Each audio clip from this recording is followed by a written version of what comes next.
tenemos es un golpe que recibimos digamos, las personas, porque la inflación lo que hace es que reduce nuestra capacidad adquisitiva, ¿no? Es decir, si las cosas suben de precio, entonces yo cada vez puedo comprar menos. Y el efecto de la inflación es similar al que yo tengo cuando mi salario disminuye. Los salarios normalmente no disminuyen, ustedes saben, normalmente no. Es raro, ¿no? Es más, creo que en muchos casos, o en casi todos los casos, sería ilegal reducir un salario, ¿no? Entonces, pero ese es el salario nominal, ese es el que figura en la planilla. Los economistas tenemos un concepto que le llamamos salario real, que es cuánto puede comprar nuestro salario, ¿no? Salario medido en bienes y servicios. Es decir, si medimos nuestro salario en galones de gasolina, si medimos nuestro salario en kilogramos de arroz, si medimos en número de panes, ¿no? Cuando yo era universitario nos encantaba el ejemplo de las cervezas, ¿no? O sea, el salario medido en número de cervezas, o sea, eso nos divertía mucho, pero el concepto es el mismo, es decir, lo que uno gana medido en términos de los bienes y servicios que puede adquirir, ¿ok? Bien, entonces el salario real sí disminuye, porque como los precios suben y suben a mayor velocidad que los salarios, los precios de los bienes y servicios, entonces las personas tenemos una menor capacidad adquisitiva, ¿no? En otras palabras, nos empobrecemos, porque si podemos comprar menos, somos más pobres, ¿no? Bueno, entonces, ese es el problema de la inflación, ¿ok? Y por supuesto que golpea a todos, golpea a los empresarios porque ya no le van a comprar tanto, golpea a los bancos porque las personas al perder capacidad adquisitiva ya no tienen la misma capacidad de pagarle a los bancos, y golpea a las familias, obviamente. Pero la inflación es el resultado de un efecto monetario que, como nosotros sabemos, fue durante la época de la pandemia una emisión trillonaria de dinero que llevó a que Estados Unidos pueda mantener, digamos, la tranquilidad monetaria en los agentes económicos, puedan tener dinero en su cuenta, ¿no? Ya sea como préstamo o de alguna otra forma, pero también eso generó una mayor demanda de bienes y servicios y eso impactó la inflación. Entonces, cuando llega la inflación en Estados Unidos, la inflación llega al 9%, ¿no? Entonces supera ligeramente el 9%, cuando se pensaba que podía llegar al 10%, pues nos asustamos todos y empieza la contracción de la liquidez, ¿no? Y esa contracción de la liquidez, que es el retiro de liquidez, empieza a hacer que la tasa de interés suba, porque la tasa de interés es un precio, es el precio del circulante, del dinero, del efectivo, del crédito. Entonces ese precio se eleva. Y eso es lo que ha venido pasando, ¿no? O sea, nunca antes habíamos tenido un crecimiento tan acelerado en aumento de tasas de interés. No es que hayamos llegado al nivel más alto de las tasas de interés. Hemos llegado, sí, al mayor ritmo de crecimiento. O sea, nunca antes en la historia habíamos crecido tan rápido en aumentos de tasa de interés.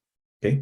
Nunca antes habíamos pasado en un año de 0,25 a 5,25%. O sea, eso digamos, es inédito, ¿no? Bueno, entonces ayer salió el resultado de que la inflación bajó a 3%. O sea, de ese 9% ahora bajó a 3%. ¿Y eso qué significa? Significa que probablemente, y digo probablemente porque esto hay que verlo con mucho cuidado, las tasas de interés, así como la inflación acaba de llegar a un punto bajo de zona de tranquilidad, las tasas de interés entonces ya no va a ser, probablemente ya no suban, porque ya no va a ser necesario un mayor retiro de liquidez, ¿no? Bueno, ese tema lo vamos a ver ahora, vamos a discutir, les voy a dar mi opinión. No tengo la verdad, no tengo una bolita de cristal, pero sí tengo una convicción, ¿no? Los analistas siempre tenemos una convicción y morimos con esa convicción, porque con esa convicción nos podemos equivocar, ¿no? Pero tenemos que creer en algo, tenemos que tomar una posición, ¿no? Tenemos que jugárnosla por algún escenario. Y eso es lo que yo les vengo a comentar el día de hoy. Entonces vamos con nuestra presentación, señores, ¿no? Y no se olviden que la próxima semana tenemos una super presentación, cómo sobornar a un presidente. Cómo sobornar a un presidente. Muy bien. Eso lo veremos la próxima semana. Hoy hablaremos de inflación y de tasas de interés, un tema de coyuntura. ¿Ok? Primera lámina, la inflación en los 12 últimos meses. Aquí pueden ver ustedes que la inflación que ya venía disminuyendo, ¿no?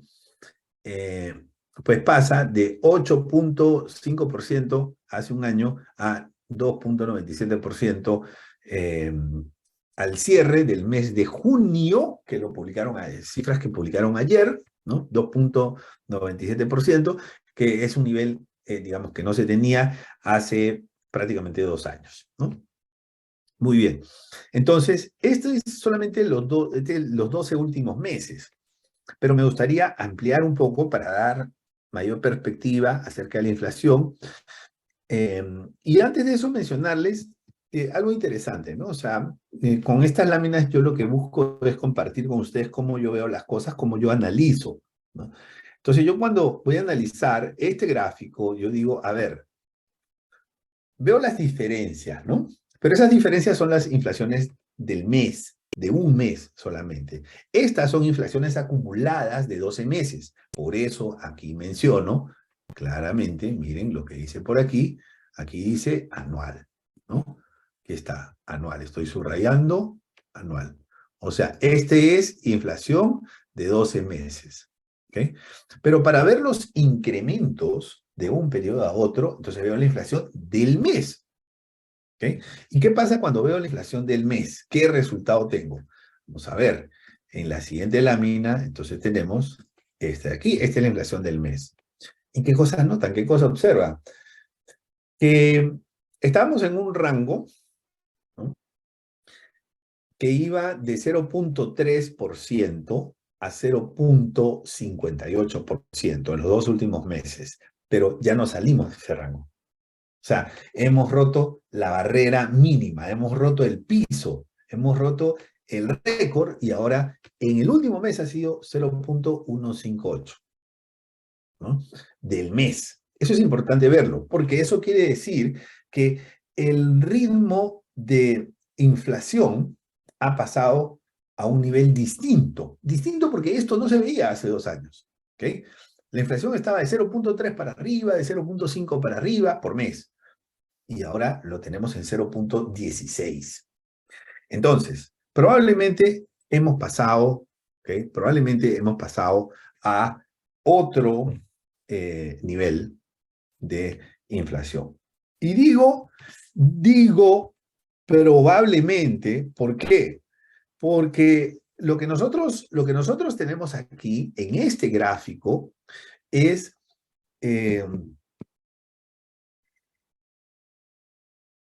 digamos, un cambio en la tendencia, pero como dice el viejo refrán, una golondrina no hace verano, ¿ok? Entonces tendríamos que ver, yo como analista, a mí me gusta el número 3. Cuando yo veo algo que pasa 3 meses seguidos, ¿no? Ya lo considero tendencia. ¿Ok? Ese es mi criterio, ¿no? O sea, normalmente me ha funcionado, por eso se lo cuento. Entonces, está fuera del rango habitual, pero es un solo mes. Entonces, como una golondrina no hace verano, yo quisiera ver 2 meses más. ¿Sí? Y seguramente dentro de 2 meses más, en el Bancaforo, no sé qué número, conversaremos, ¿no? Miren, ya estamos viendo esto. Y entonces ya podemos decir y podemos tomar decisiones, ¿no? Porque, claro, o sea, uno dirá, bueno, ¿qué me importa la inflación? Bueno, la inflación es importante, primero porque afecta a nuestro bolsillo y segundo, porque tiene un impacto en la tasa de interés, ¿no? Y te aseguro que sí te importa tu cuota de hipoteca. Bueno, entonces, eh, esto significa, y así como pienso yo, yo me imagino, ¿no? O sea, el comité de la FED, ¿no? El comité de mercado abierto de la FED, todas las personas viendo, ¿no? Ya la inflación bajó, se reúnen el 26 a ver si sube la tasa de interés o no.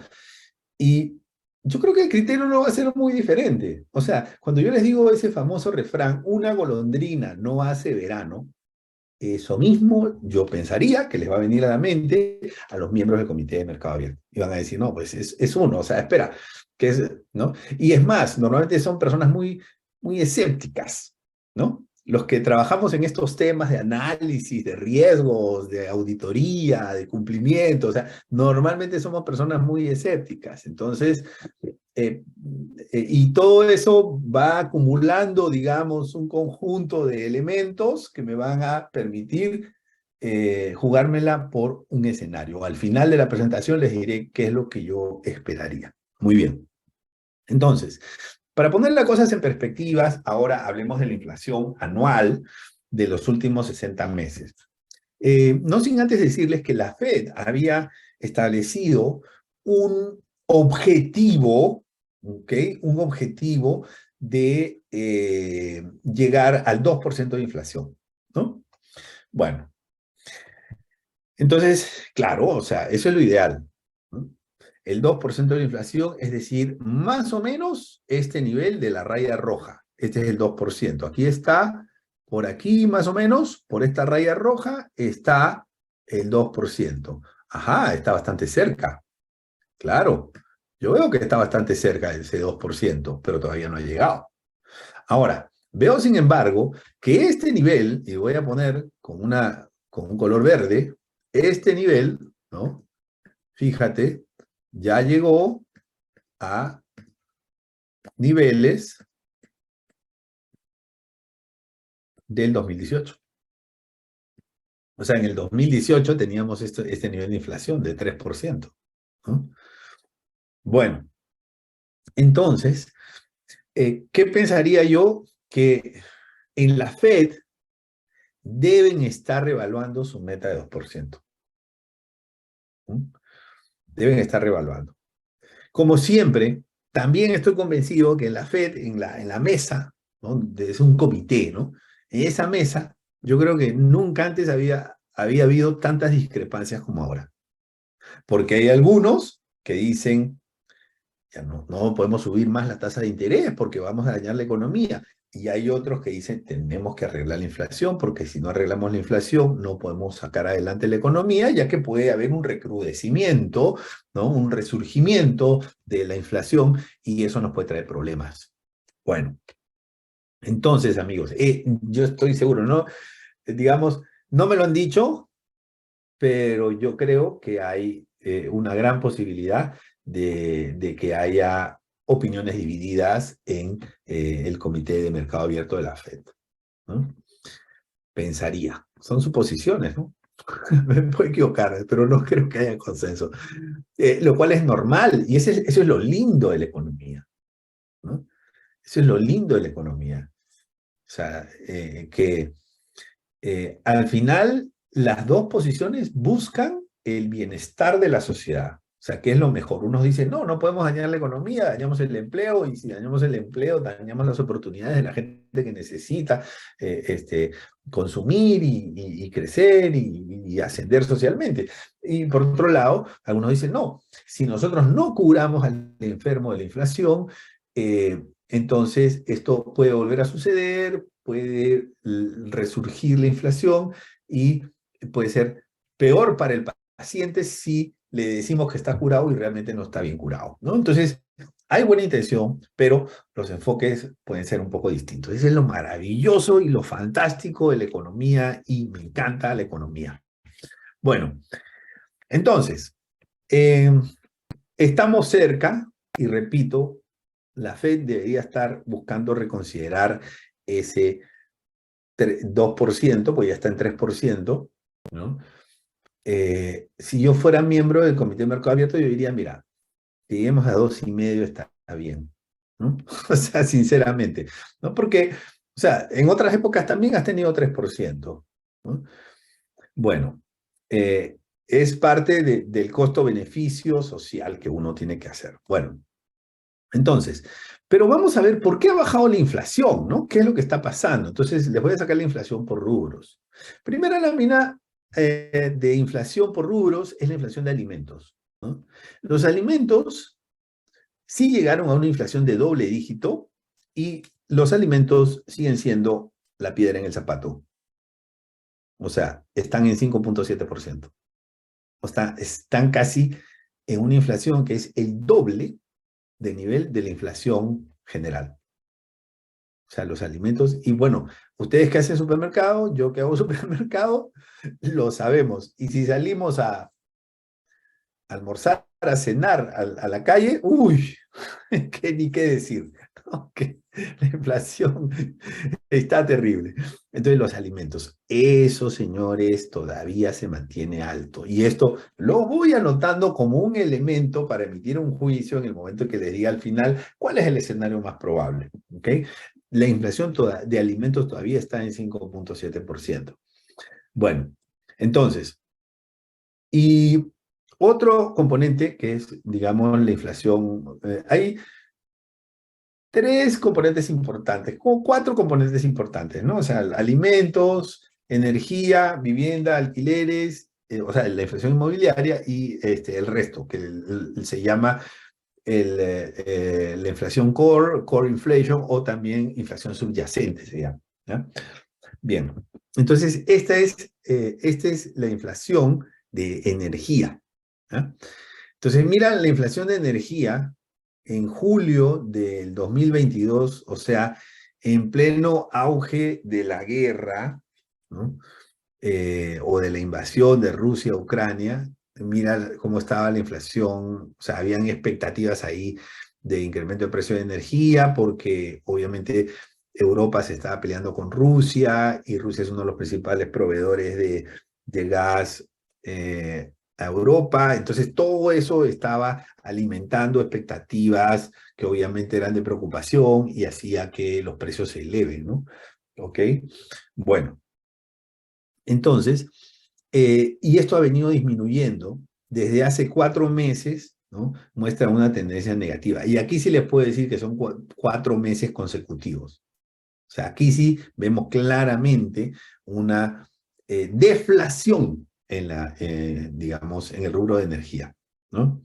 Entonces, hoy por hoy, por ejemplo, no tiene ningún sentido dar subsidios a la gasolina. Por ejemplo, en julio del 2022 se decidió dar subsidios a la gasolina en mi país, en Panamá. Hoy en día no tiene ningún sentido. O sea, no tiene ningún sentido. Vamos a ver cómo están los precios del petróleo, ¿no? Pero eh, digamos que en su momento, temporalmente, 3 meses, 4 meses, pudo haberse, digamos, poder ser una medida adecuada para cierto grupo, ¿no? Segmentado, digamos, que podría recibir de beneficio, pero hoy en día sí tenemos una deflación en el rubro de energía. Energía está muy ligado al precio del combustible. ¿Okay? La mayor parte de las tarifas de energía, o sea, lo que nosotros pagamos por luz y por todo eso, tiene un componente, un factor, ¿no? Que depende del precio del combustible. ¿Okay? Muy bien. Entonces, ¿deberíamos esperar que esto siga bajando? Sí, sí. Deberíamos esperar que todavía siga bajando un poco. ¿Ok? Porque el mercado mundial de energía ya, digamos, se ha reequilibrado, se ha vuelto a equilibrar. Hace un año teníamos un desequilibrio importante digamos, con alto grado de incertidumbre. Hoy en día la cosa es diferente. Muy bien. Y ahora hablemos de la inflación subyacente, ¿no? Entonces, la inflación subyacente, aquí no se nota mucho por efecto de las gráficas, porque la gráfica parte en 4,5% hacia arriba, ¿no? Pero la inflación subyacente, que es toda la inflación sin considerar energía y sin considerar alimentos, digamos, el resto de bienes y servicios de la inflación, que se denomina core inflation o inflación subyacente, todavía está en 4,8. ¿Que está bajando, que tiene más de 3 meses consecutivos disminuyendo? Sí. ¿Que va a seguir disminuyendo? Yo creo que también. Pero que está en niveles por encima de la inflación general, sí. ¿No? Entonces, eh, entonces eso nos lleva a pensar, los alimentos tienen una inflación superior al promedio. La inflación subyacente tiene un nivel superior al promedio, a la inflación general. ¿Cuál es el único que tiene una inflación que no es superior a la inflación general. Energía. Ajá. Entonces, y sigo alimentando mis conclusiones, ¿no? Apuntando mis elementos de juicio. Eso significa que yo tengo que ver bien qué es lo que va a pasar con energía para ver si la inflación puede recrudecer o no, porque ese será un elemento a considerar en la decisión sobre las tasas de interés. Bien. Viene la mina de eso, espérese, ya viene, ya viene. ¿Qué pasará con la energía? Bueno, si estuviéramos en la mesa de la FED, yo estoy seguro que en la mesa de la FED, en el Comité de Mercado Abierto, existe la discusión de algunos que dicen, no, subamos la tasa de interés, matemos a la inflación de una vez, liquidémosla, pulvericemos la inflación, ¿no? Entonces, y otros que dicen, no, no podemos subir más la tasa de interés. Pero hay una variedad. ¿Por qué algunos no quieren subir la tasa de interés? Porque dañan la economía. Y yo les puedo decir algo como, les puedo decir algo como, digamos, algo que yo he aprendido, ¿no? Como economista durante muchos años, y es que uno de los mejores indicadores del estado de la economía, pues no es el PIB, curiosamente, mira, tú mira los informes económicos y todos comienzan hablando del PIB, que el PIB del país, que creció no sé cuánto, que los sectores que crecieron, bueno, entonces si tú quieres un indicador de salud, ve a ver el nivel de empleo, la tasa de desempleo, ¿no? En su dimensión completa, ¿no? La tasa de desempleo, la tasa de subempleo, eso es lo que hay que analizar. Bueno, y resulta que la tasa de desempleo en Estados Unidos es, mira dónde está. Aquí tenemos 5 últimos años, 60 últimos meses, ¿no? Entonces, en estos 5 últimos años, ¿no? Fíjate, estamos en un poco menos del 4%, me parece que estamos en 3,7%, si la memoria no me falla, eh, y estamos en los niveles similares a los que teníamos antes de la pandemia. ¿Qué significa eso? ¿No? Significa, mira, mi lectura es la siguiente, todo el incremento de tasas de interés, ¿no?, que hemos tenido a partir del año 2022 no se ha visto reflejado en un daño al empleo. No ha tenido un impacto en el nivel de empleo. Es decir, la economía está tan fuerte, ¿no?, que le han dado golpes y ha resistido a todos esos golpes. ¿Ok? Y sigue en niveles inferiores al 4%, que son cercanos a lo que se llama pleno empleo. Pleno empleo es entre 3 y 3,5, no hay una fórmula exacta, pero más o menos entre 3 y 4% ya estamos en pleno empleo. Entonces, una economía que prácticamente está en pleno empleo. ¿Ok? Una economía que está funcionando. Claro, no está creciendo a tasas de 3, 4%, está creciendo a tasas entre 1,5 y 2%, que para un país grande, que es la economía más grande del mundo, indudablemente, ustedes saben que mientras más grande, más difícil crecer, ¿no? La tasa de crecimiento no es la misma que un país pequeño.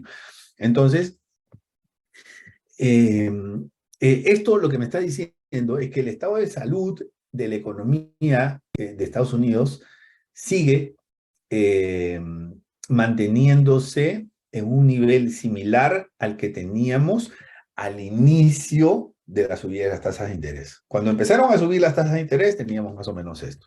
¿Ok? Muy bien. Ahora, cuando nosotros lo vemos en el rango de los 5 últimos años, la tasa de desempleo, perdón, 25 últimos años, mira lo que aparece. ¿Cuántas veces la tasa de desempleo ha estado por debajo del 4%? ¿Cuántas veces? Cuenta en los 25 últimos años, ¿no? ¿Cuántas veces? ¿Una vez? ¿2 veces antes de la pandemia? Ahí nada más. Y algo 3 veces en la época del año 2000, que fue, digamos, la expansión de las .com, no sé si se acuerdan, la expansión de las .com, en los 25 últimos años, o sea, estamos en uno de los 3 niveles más bajos de desempleo de la economía de Estados Unidos. O sea, lo que quiero decir es que estamos en una situación verdaderamente, digamos, cómoda para la economía americana. No estamos al borde de una recesión, al borde de una megacrisis, no. Y si este fuese un paciente, yo diría que su salud es buena, ¿ok? Que todavía está enfermito de algo, que es la inflación, sí, pero tiene buena salud, ¿no? Y si tiene buena salud, puede seguir el tratamiento, ¿no? Porque el tratamiento es duro y no lo vamos a cortar. Entonces, vamos alimentando conclusiones para nuestra conclusión final. Ahora, la inflación se origina por la masa circulante de dinero. O sea, aquí tengo, digamos, el circulante de los 10 últimos años. ¿Y qué te dice este gráfico? Lo que te dice es que los niveles de circulante de dinero, ¿no? O sea, la cantidad de billetes o la cantidad de dólares que hay en la economía está por aquí. Todavía está muy superior a lo que nosotros teníamos antes de la pandemia. Este incremento, o sea, voy a seguir aquí con esta línea verde, este incremento fue lo que te causó la inflación. Este fue el causante de la inflación, o sea, esa flecha verde, ese incremento de la masa monetaria. Entonces, después se ha reducido la masa monetaria y obviamente ha tenido impactos de la inflación, pero todavía no está en los niveles que nosotros quisiéramos estar, ¿no? De hecho, si ves el último, voy a borrar un poquito para que ustedes puedan apreciar. Si ustedes ven por aquí, ¿no? La última partecita, hay un incremento. Bueno, esas son operaciones de redescuento que se están haciendo con algunos bancos, ¿no? Como ustedes saben, hay crisis en el sistema financiero estadounidense, entonces los bancos están pidiendo préstamos con la garantía de su encaje legal. Entonces, esas son operaciones de redescuento y esas operaciones de redescuento han implicado que se inyecte más dinero a la economía a través de los bancos, ¿no? Pero básicamente es la protección de liquidez de los bancos que ha aumentado, ¿no? Bien, entonces, todavía estamos lejos, ¿no? De donde se quisiera estar, ¿no? Que son los rangos entre 3 y 4 trillones, más o menos, ¿no? Muy bien. ¿Qué más tenemos?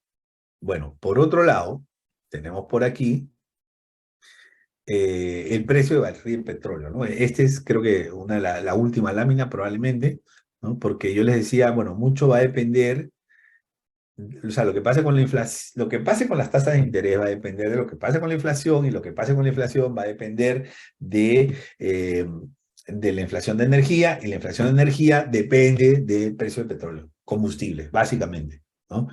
Entonces, ¿qué es lo que hemos visto? Bueno, lo que hemos visto es que esto ha tenido una tendencia decreciente. Esta tendencia decreciente, esta pendiente negativa, ha contribuido con la disminución de la inflación, energía, que hoy en día ya vimos una deflación, pero difícilmente esto va a continuar porque no puede seguir descendiendo el precio del barril de petróleo.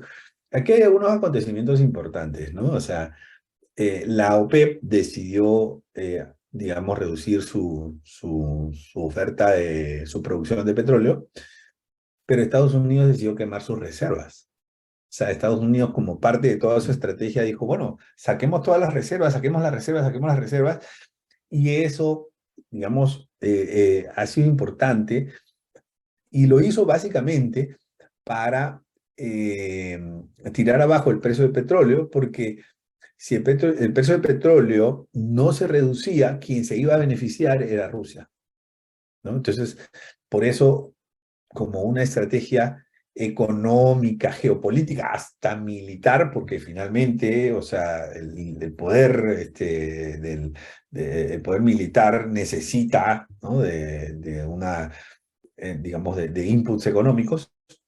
Entonces, como parte de esa decisión, decidió sacar sus reservas de protección. Bueno, vamos a venderlas, ¿no?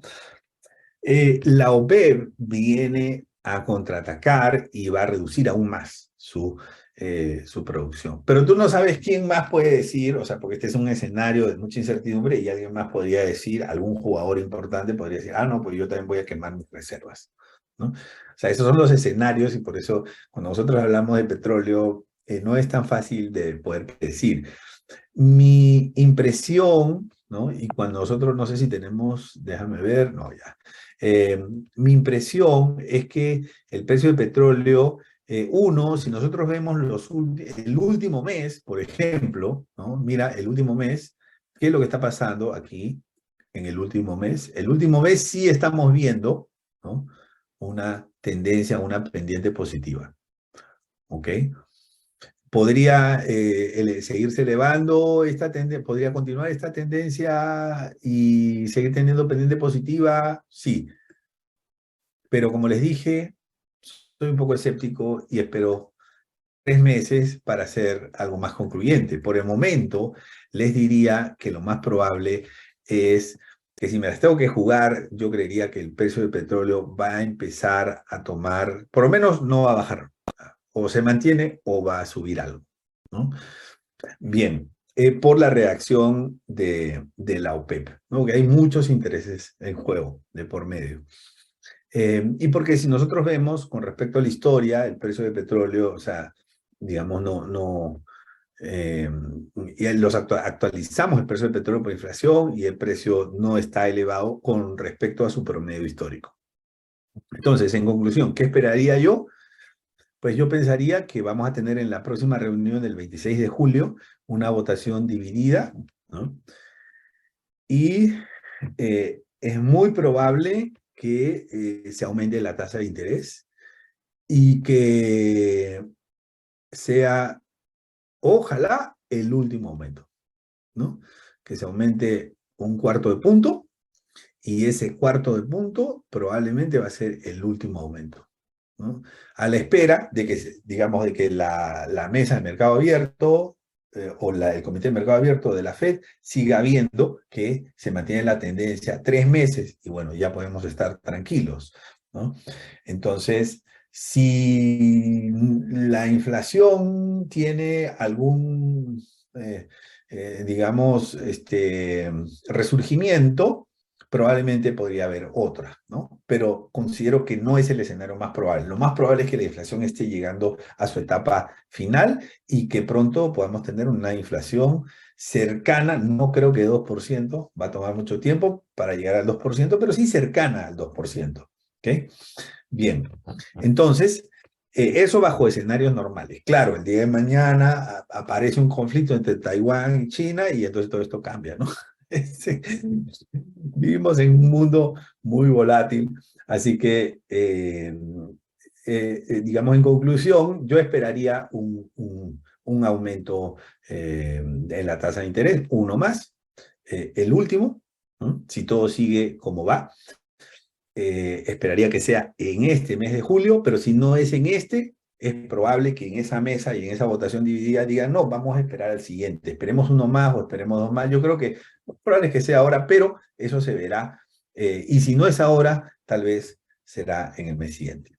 Esa es mi predicción, siempre bajo escenarios probables, ¿no? Y siempre viendo las variables importantes que para mi juicio deben ser tomadas en cuenta.